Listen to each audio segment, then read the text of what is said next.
Elias Grant had everything the world envied: private jets, shimmering penthouses, global recognition, and a corporation that shaped cities. But none of it mattered as the ground shook violently under the mountain highway.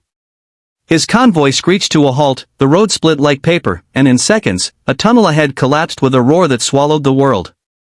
Elias didn't even feel the impact that pinned him, he only remembered the deafening silence that followed.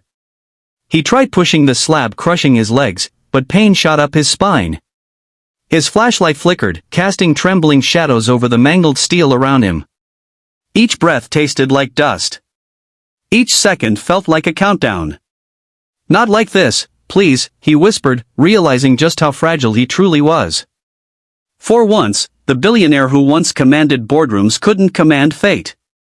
Miles away, in a quiet workers' camp, Mason Hale, single father, construction laborer, and a man who had learned to carry grief like a second skin, heard the explosion from the mountain. Mason's 7-year-old daughter, Lily, tugged at his sleeve. "Dad, people are in trouble, you have to go."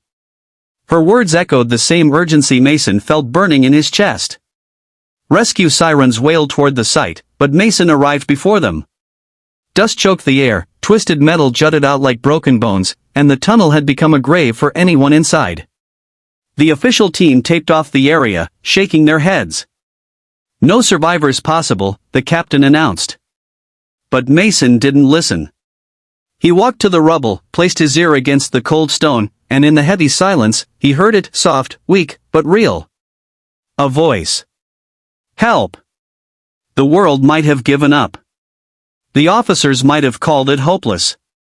But Mason had seen hopeless nights before, when his wife died, when he worked 3 jobs to feed Lily, when life knocked him down again and again.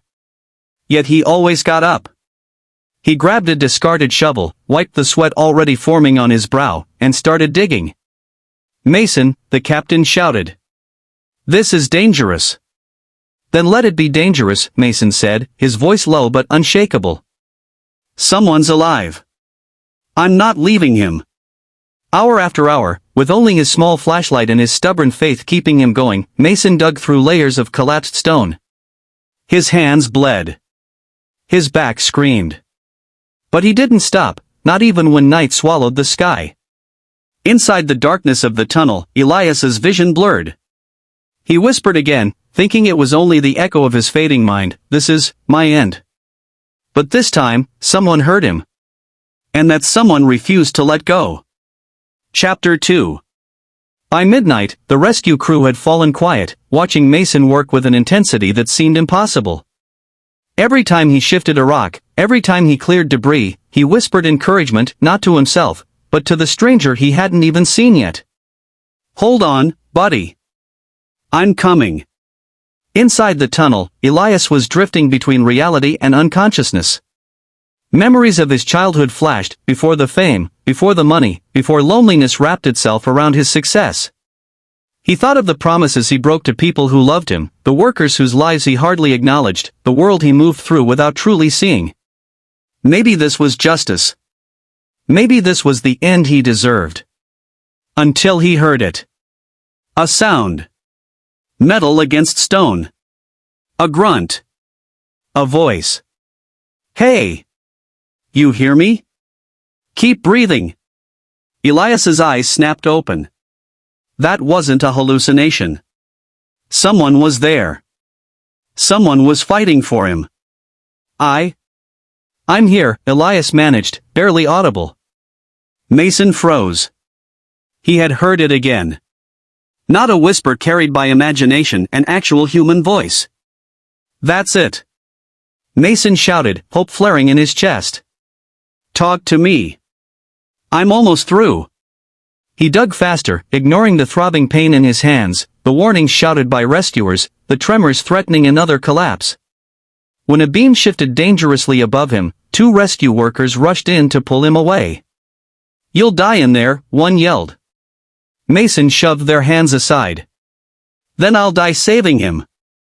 There was something about the man's determination that sparked something inside the crew.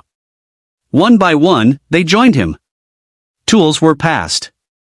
Lights brightened the rubble. For the first time that night, the mountain saw hope. Inside the tunnel, Elias felt tears slip down his dusty cheeks.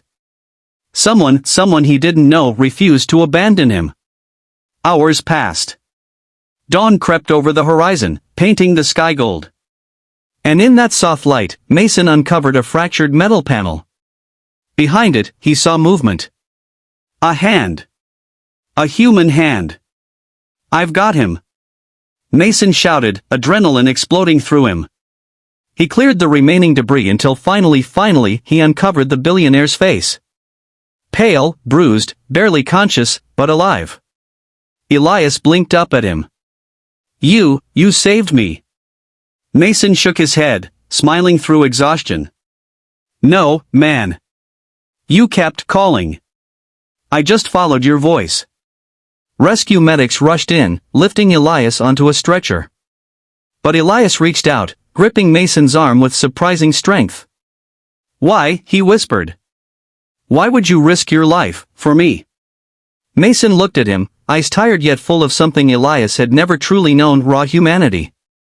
"Because one day, someone saved me when they didn't have to," Mason said softly. "Now it's my turn." Elias's heart clenched. In that moment, he wasn't a billionaire. He wasn't powerful. He wasn't untouchable. He was just a man who had been seen. As the sun rose fully, Elias was carried out of the tunnel, but his gaze stayed on Mason, the man who dug through the night with nothing but courage and a promise he made to himself long ago.